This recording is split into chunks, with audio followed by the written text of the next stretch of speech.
Hey there, welcome to My Green Pets. I'm William Green, and this is my YouTube channel that I use to kind of show off my orchid collection and what happens. And sometimes it's good, sometimes it's bad, sometimes it's beautiful, sometimes it's ugly.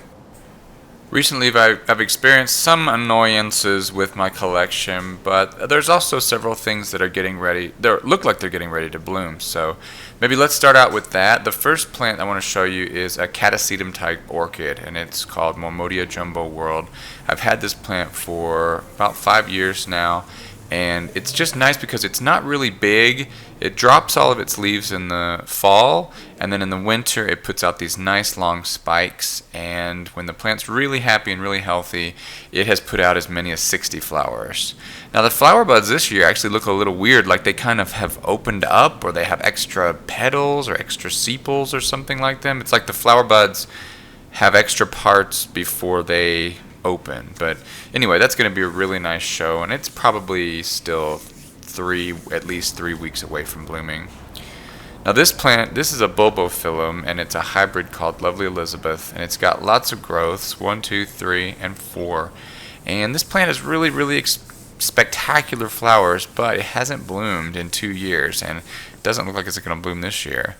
In that same pot, there's a smaller Bulbophyllum. This is catenulatum, and it's actually got 2 little teeny tiny spikes on it, and those are going to have kind of orangish flowers on them.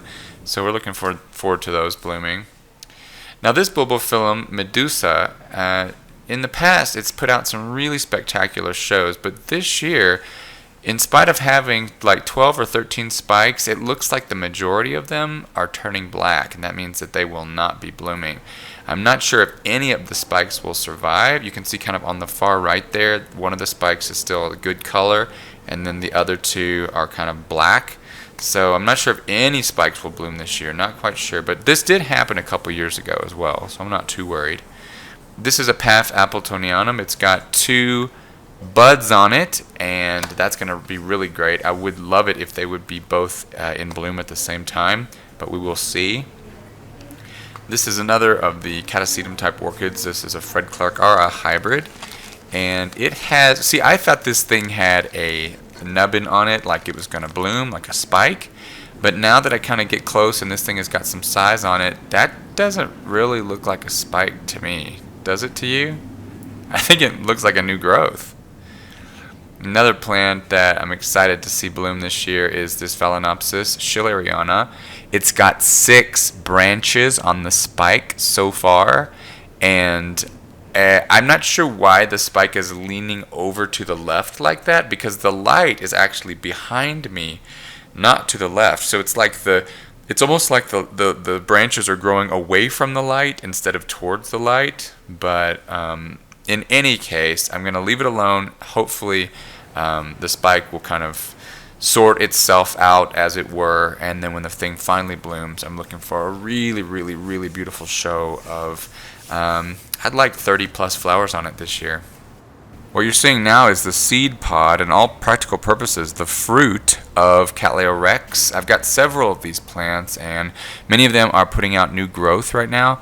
The weather has been pretty clear lately, so the greenhouse has been getting lots of sun and been staying pretty warm during the days. Now I'm not sure what the nights are like, but I do know when I come there in the afternoons it's pretty warm. Now this little Cattleya rex is kind of a little bit alarming. Whenever a leaf turns yellow like that really quickly on these things, it kind of worries me, but it is quite an older leaf, so maybe it's just shedding for no reason, just kind of because it's old.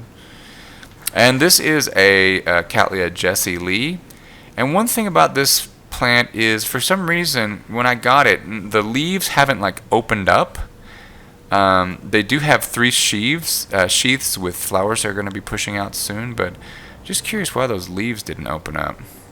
Alright, anyway, let's go on to look at some other orchids in the greenhouse just besides mine.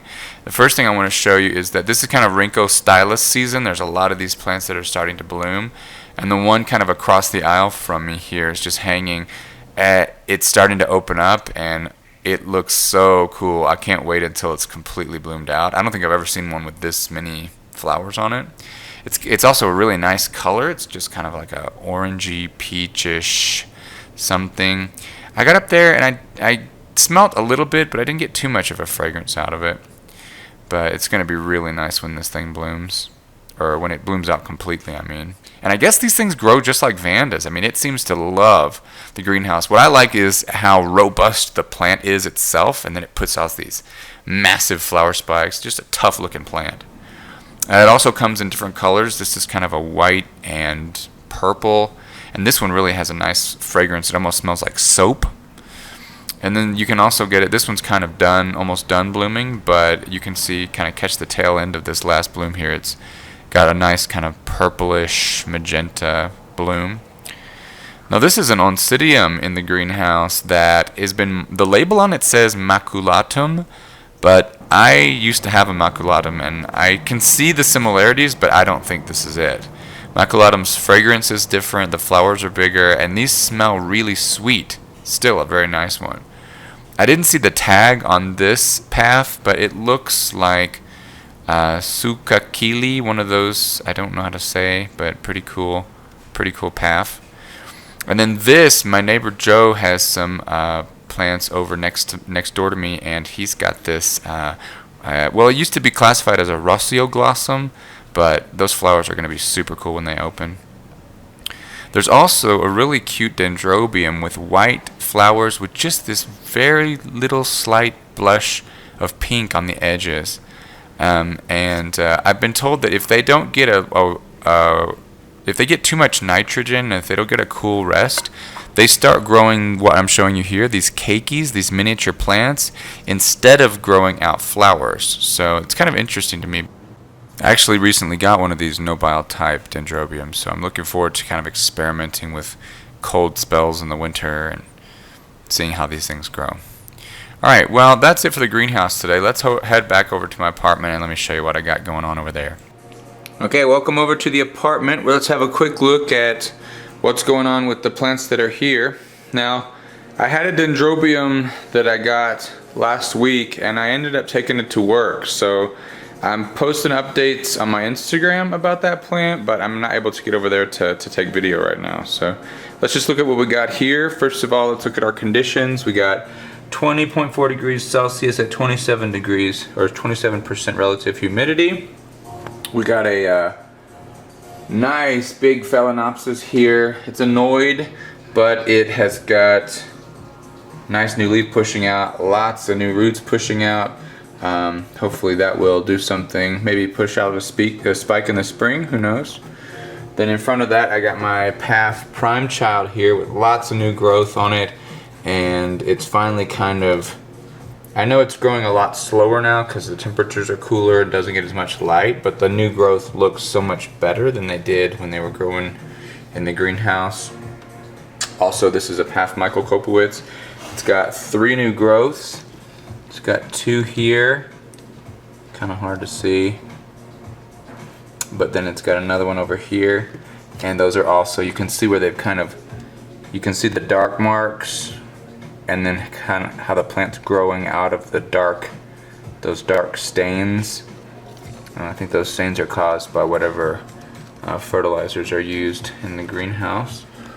And then I got my Paph villosum over here, and it has got a new growth on it down there, this little guy.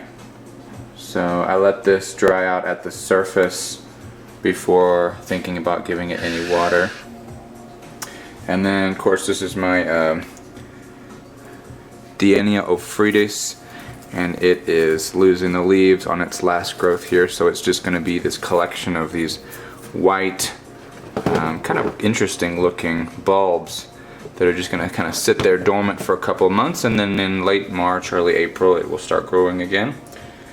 And then finally we got Cycnodes Wine Delight, which put out, in spite of the size of the bulb, it only put out 6 flowers this year, so that was kind of a disappointment. But anyway, the bulbs look like they're holding up pretty well. I actually did give it a little water today, just because I wanted to.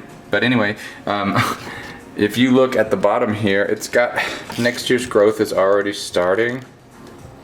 It hasn't started to put out roots yet, of course, but that's definitely next year's growth. This plant just won't I wish it would just take a little bit of a break. And then on this side too, it looks like it's got a little green something pushing out, so it might have 2 new growths this year. Anyway, so it does seem to be just kind of in a chill out mode right now. It doesn't look like it's losing its leaves anytime soon. They are kind of, the tips are kind of drying out, but I mean nothing special really. So I'm guessing if I, would finally stop giving this thing any water at all, it would finally drop. I guess I saw the bulb kind of shrivel a little bit, and I was like, well, let's give it a little water, but not much. Okay, well, that is it for my green pets. Thank you guys for tuning in, and we will see you again next week. Happy growing!